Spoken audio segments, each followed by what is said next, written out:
আজকে ঠাকুরবাড়ির রান্না থেকে করলাম মুরগির কোরমা। উপকরণে লাগবে মুরগির মাংস, পেঁয়াজ কুচি, আদা, ধনে, রসুন, কাঁচা লঙ্কা একসঙ্গে গ্রাইন্ডারে একটা পেস্ট বানিয়ে নিয়েছিলাম। তার সঙ্গে টক দই।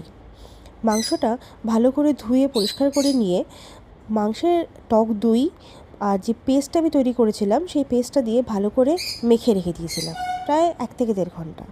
আলু আমি দিয়েছিলাম, আলু না চাইলে নাই দিতে পারেন। আলুটাকে ভালো করে ভেজে আমি সরিয়ে রেখেছিলাম।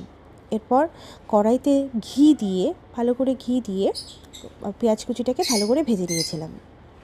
পেঁয়াজ কুচিটা যখন লাল লাল হয়ে এসছে তখন কিছুটা পেঁয়াজ কুচি আমি উঠিয়ে রেখেছিলাম, বাদবাকি পেঁয়াজ কুচিটা আমি কড়াইতেই রেখে দিয়েছিলাম। ওটা আরেকটু ভেজে নিয়ে ওর মধ্যে আমি পেস্ট সমেত যে মাংসটা আমি ম্যারিনেট করে রেখেছিলাম সেটা সম্পূর্ণ দিয়ে দিয়েছি।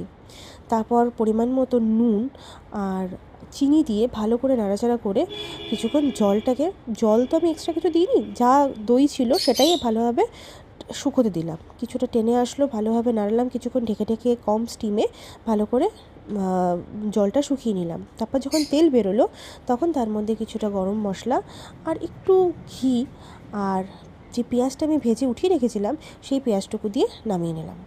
খেতে ভালো হয়েছিল, তবে যারা টক খেতে ভালোবাসে না তাদের জন্য এটা ভালো লাগবে না, কারণ একটু টকটক হয়েছিল যেহেতু দইটা ছিল।